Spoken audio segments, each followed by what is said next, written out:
General Hospital doesn't seem to know what to do about the storyline limbo they've placed Nikolas Cassadine in. Ava thinks she killed him and then the body disappeared. Austin thinks he helped with aiding and abetting.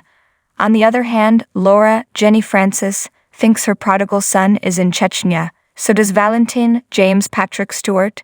He offered to go with Laura to the disputed Russian region and help her find him, for some reason. Will this odd couple succeed in their quest? Why is this a question 23% of you wonder? Ava, Maura West, and Austin Roger Howarth may not know where Nikolas Adam Huss is, but we do. He's in a coma, and Mason has him.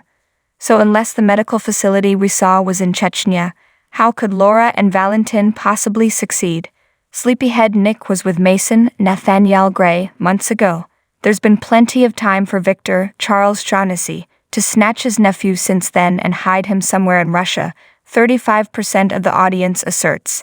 And remember how we were hit over the head with Anna Finola Hughes, speaking the language. This could all be part of one long, complicated plan to get back at her, Valentin Laura.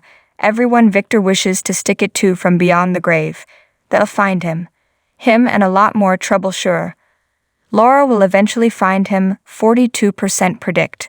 But it won't be soon, and it won't be in Chechnya. For all of the tone-deaf moves the show has been making recently, surely even they won't be so clueless as to set a major adventure story in a part of the world that's been embroiled in war for decades at the same time as Russia is attempting to seize another country.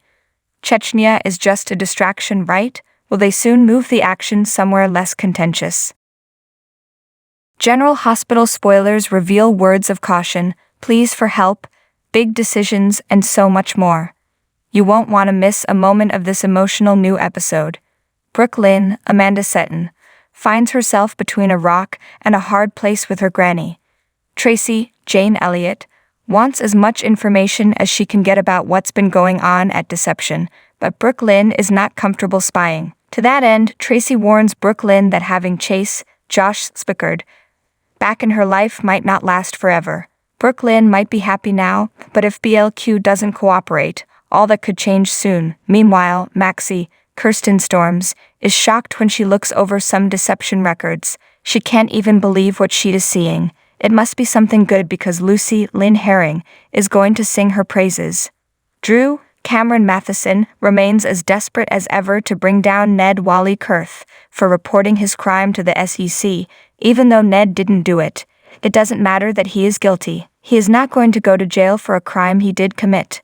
To that end, Drew goes to Curtis Donald Turner to see if he has any ideas. He tells Curtis that giving the feds evidence on Sonny is not an option, so Curtis is willing to give his friend some advice on his next step. Drew also has another meeting at the pool. Perhaps he hired someone to dig up dirt on Tracy, since he was having no luck on his own. Willow's, Caitlin McMullen, bone marrow transplant is now complete, but she is not out of the woods yet. Her body has to produce healthy cells and not reject the marrow, so she remains at GH. With Willow still in isolation, she needs someone to talk to, so she tells some of her life story to a kind nurse who is willing to listen. The nurse asks Willow why she thinks some things in life are unforgivable. Maybe Willow will start thinking about giving people a second chance now that she has been given one. Avery Kristen Pohl seems to need medical help and ends up at GH talking to Portia Brooke Care. Does Portia try to get Esm to just leave Port Charles as she asks the young amnesiac if Laura, Jenny Francis, threatened to cut her off if she skipped town with Ace? Finally, Laura tells Kevin that she is ready to travel again. This time she wants to go to Chechnya to find Nikolas. Thankfully, her husband is supportive of this latest international trip. Fans who lament the loss of all my children will want to check into General Hospital next month. That's when Walt Willie, beloved as Jackson Montgomery, will join GH for a series of episodes in July. Soap Opera Digest first reported the news of Willie coming on board at GH. The actor is no stranger to soap hopping. He brought Jackson to ABC soap The City back in 1996. Will Jackson be lending his legal expertise to a GH character? There's no official word on what Willie will be doing as Jackson on GH just yet, but our guess would be he'll be putting on his lawyer hat because A.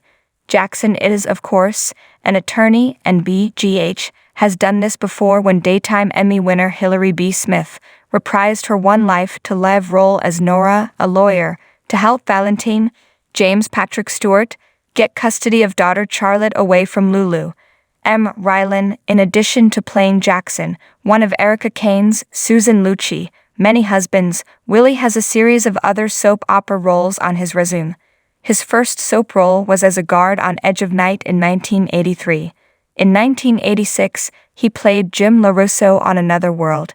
Then, he hopped back over to ABC as Joe Novak on Ryan's Hope from 1986 to 87. He briefly appeared on As the World Turns in 1987 as Jacoby. Of course, it's his role as Jackson that Willie is most known for. The character came to Pine Valley to help run his brother Travis's, Larkin Malloy, political campaign. However, Jackson and Travis were at odds over losing their late sister Christine. Tensions rose further after Jackson fell in love with Travis's wife, Erica. The two shared a tumultuous relationship. The two had yet to reconcile in the broadcast finale of AMC in 2011. The Daytime Emmy award-winning actor spoke of his recent separation, Christoph Street John, Don Diamond, and his past with Bernard. Scott Clifton may play Liam Spencer on The Bold and the Beautiful now, but he got his start in daytime back in 2003 when he took on the role of Dylan Quartermain on General Hospital, the teenage son of Tracy Quartermain, played by Jane Elliott, and Paul Hornsby, played at the time by Paul Satterfield. The two reminisced about old times and much more on Bernard's video podcast this week, State of Mind. The episode rolled out like two old friends catching up over coffee on the good, bad, and the ugly since they last met up. Since Clifton left Port Charles in 2007, he has become the first actor to win Daytime Emmys in the Younger Actor category, supporting and leading actor for his role on B&B, As Friends Will Do. The two discussed his announcement in February that he and his wife, Nikki, were separating after more than 10 years of marriage. The actor spoke of how the breakup came about. It was her that said, "I release you. I can't love you the way you deserve to be loved. And you can't love me." Clifton described how he handled the news. "At first, I was hurt, but then, it was such a kind, compassionate, rational thing for her to do, and now I thank her for it every day." Clifton discussed how the couple approached telling their son, Ford, who just turned 7 in May, "At the end of the day, everything that you try to do is to raise happier and healthier kids than you were," he said. "And thankfully there was never this big heavy talk that we needed to have with our son. We never had to do the, 'We still love you. This is not a reflection of you. We just fell out of love with each other. It was none of that." The actor told Bernard how they found a healthy way to deal with the separation. "I just saw her today, and we were hanging out with our kid. So part of it again is that we are so privileged that when we separated, we got to buy another house, and they are very close together, and our son gets to go back and forth between the two. It is about a 5-minute drive from each other. We will have family dinner at her house one night," Clifton continued, "and then she'll come over to my house, and we will have family dinner at my house." The couple committed to creating an environment that diminished the impact of the breakup.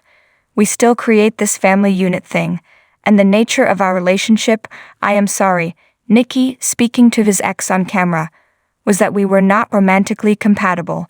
We loved differently. It took us way too long to figure that out. But once we did, things got better." Their son took the split in stride. As far as he was concerned, it was, "I'm getting another house. This is great." Scott Clifton had nothing but kind things to say about his ex, whom he still considers his best friend, and credits her special brand of magic, that is the gift of inclusion, for helping him with his own people skills. "The reason I brought this up is that Nikki is the opposite of me. She is a social genius," he said.